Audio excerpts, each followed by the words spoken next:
Hello అండి, అందరికీ నమస్తే. ఈరోజు మనం పానీపూరి ఇంట్లో పర్ఫెక్ట్‌గా, హైజీనిక్‌గా ఎలా చేసుకోవచ్చో చూద్దాం. ఈ రెసిపీ గనక మీరు ఎగ్జాక్ట్‌గా ఫాలో అయ్యారంటే ఖచ్చితంగా చెప్తున్నాను, మీరు బయట కన్నా ఇంట్లోనే పానీపూరి చేసుకొని తినడానికి ఇష్టపడతారు. టేస్ట్ అంత బావుంటుంది. మరి దీని తయారీ విధానం చూద్దామా? ముందుగా ఒక కప్పు బఠానీ ఓవర్ నైట్ మనం ఇలా నానబెట్టుకోవాలనమాట. ఇలా పెట్టుకోవటం వల్ల ఏంటంటే మనకి బఠానీ చాలా త్వరగా ఉడికిపోతుంది. మీ దగ్గర గనక టైం లేకపోతే మినిమమ్ 5-6 అవర్స్ అయితే ఖచ్చితంగా నానబెట్టుకోవాలండి. లేదంటే బఠానీ ఉడకటానికి టైం పడుతుంది. ఇప్పుడు ఇలా ఒక కప్పు బఠానీకి 2 కప్పుల నీళ్లు పోసుకొని ఒక 3-4 విజిల్స్ వచ్చేంత వరకు మీడియం ఫ్లేమ్ మీద ఉడికించుకోవాలి.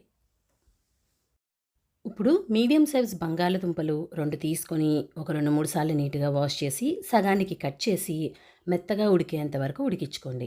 ఇప్పుడు బంగాళదుంప, బఠానీ ఉడకటానికి మనకు టైం పడుతుంది కదా! ఈలోగా మనం పానీపూరిలోకి పానీ రెడీ చేసుకుందాం. ముందుగా ఒక జార్ తీసుకొని దాంట్లో ఒక కట్ట కొత్తిమీర వేసుకోండి. మీరు కొత్తిమీర ఎంతైతే వేసుకుంటారో దాంట్లో ఎగ్జాక్ట్‌లీ సగం పుదీనా వేసుకోవాలి.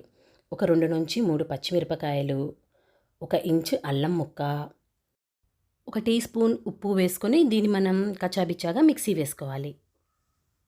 ఇప్పుడు ఇలా మిక్సీ వేసుకున్నాక ఒకసారి మూత తీసేసి దీంట్లోకి ఒక అరచెక్క నిమ్మకాయ పిండుకోండి. ఇలా పిండటం వల్ల ఏంటంటే మనకి కలర్ అన్నది మారకుండా ఉంటుంది అండ్ టేస్ట్ కూడా బాగుంటుంది. ఇలా మెత్తగా మిక్సీ వేసుకున్న ఈ మిశ్రమాన్ని ఒక బౌల్లోకి ట్రాన్స్ఫర్ చేసుకోండి.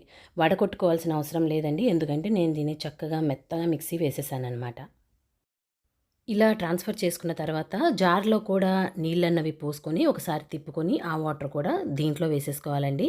ఇప్పుడు ఈ నీళ్ళల్లో మీకు ఎంతైతే కన్సిస్టెన్సీ కావాలో దాని ప్రకారం, టేస్ట్ ప్రకారం మీరు నీళ్ళన్నవి యాడ్ చేసుకోవాలి.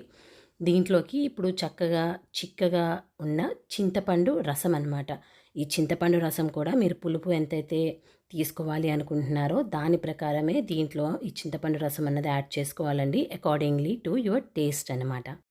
ఇప్పుడు ఒకసారి రుచి చూసి మీకు దీంట్లో గనక ఏదైనా ఉప్పు, కారం తగ్గినట్లు గనక అనిపిస్తే మీ టేస్ట్ ప్రకారం దీంట్లో ఉప్పు, కారం అన్నవి ఇప్పుడైనా సరే యాడ్ చేసుకోవచ్చు.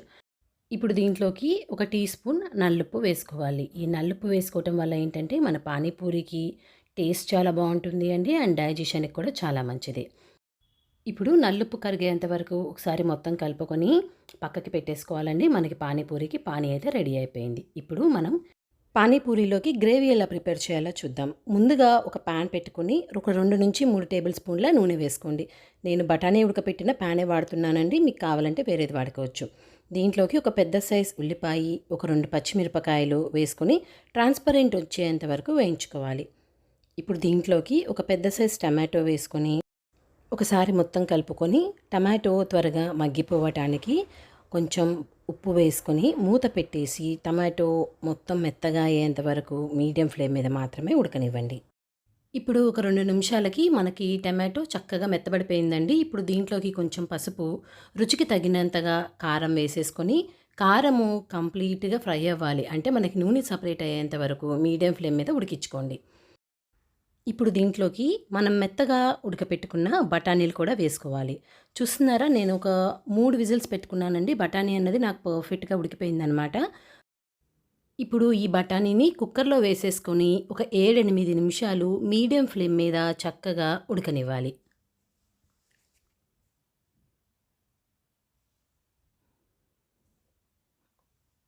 ఇప్పుడు ఒక 7-8 నిమిషాల తర్వాత మనం ఆల్రెడీ ఉడకపెట్టి పెట్టుకున్న బంగాళదుంప, కావాలి అనుకున్న వాళ్ళు కొంచెం ఎక్కువే వేసుకోవచ్చండి. నేనైతే కరెక్ట్‌గా ఒక 1 ½ బంగాళదుంప మాత్రమే వాడుతున్నాను. ఇప్పుడు బంగాళదుంప వేసుకున్న తర్వాత మొత్తం ఒకసారి కలుపుకొని మూత పెట్టేసి ఒక 15 నిమిషాలు మీడియం ఫ్లేమ్ మీద ఉడకనివ్వాలండి. ఈ మసాలాలన్నీ చక్కగా బంగాళదుంపకి, బఠానీకి పట్టేలాగా.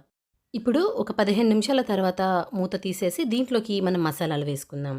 హాఫ్ టీ స్పూన్ జీలకర్ర పొడి, హాఫ్ టీ స్పూన్ ధనియాల పొడి, ఒక టీ స్పూన్ చాట్ మసాలా వేసుకొని ఈ మసాలాలన్నీ చక్కగా మన చాట్‌కి పట్టేలాగా మీడియం ఫ్లేమ్ మీద మాత్రమే ఒక 4-5 నిమిషాలు ఉడకనివ్వాలండి. అప్పుడేంటంటే ఈ ఫ్లేవర్స్ అన్నీ చక్కగా మన చాట్‌కి పడతాయి. ఇప్పుడు మూత తీసేసి మీ దగ్గర మ్యాషర్ ఏది ఉంటే అది పెట్టి మనం ఇలా మ్యాష్ చేసుకోవాలి. ఇలా చేసుకోవటం వల్ల ఏంటంటే మనకి బఠానీలాగా కాకుండా కొంచెం గ్రేవీ అన్నది చిక్కపడుతుంది అండ్ టేస్ట్ కూడా చాలా బావుంటుంది. ఇలా చక్కగా మ్యాష్ చేసుకున్నాక దీంట్లోకి మన పానీపూరి వాటర్ ఏదైతే ఉందో దగ్గర దగ్గర ఒక కప్పు పడుతుందండి. దీంట్లో మనం నీళ్ళన్నవి అసలు యాడ్ చేసుకోలేదు కాబట్టి మనకి గ్రేవీ చక్కగా ఉడకటానికి మనం దీంట్లో పానీపూరి వాటర్ మాత్రమే యాడ్ చేసుకుందాం. ఈ ఫ్లేవర్ కూడా దీంట్లో చాలా బాగుంటుంది. ఇప్పుడు గ్రేవీ చిక్కపడటానికి మనం మూత పెట్టేసి ఒక 2 నిమిషాలు ఉడికించుకున్న తర్వాత కొత్తిమీర వేసుకోవాలండి. కొత్తిమీర వేసుకున్నాక గ్రేవీ కన్సిస్టెన్సీ ప్రకారం అంటే మీకు ఇంకొంచెం చిక్కగా కావాలంటే స్టవ్ మీద పెట్టుకోవచ్చు. లేదు అంటే వెంటనే స్టవ్ కట్టేసుకోవచ్చు. నాకైతే గ్రేవీ పర్ఫెక్ట్‌గా ఉందండి. నేనైతే ఇహ స్టవ్ కట్టేసుకుంటున్నాను.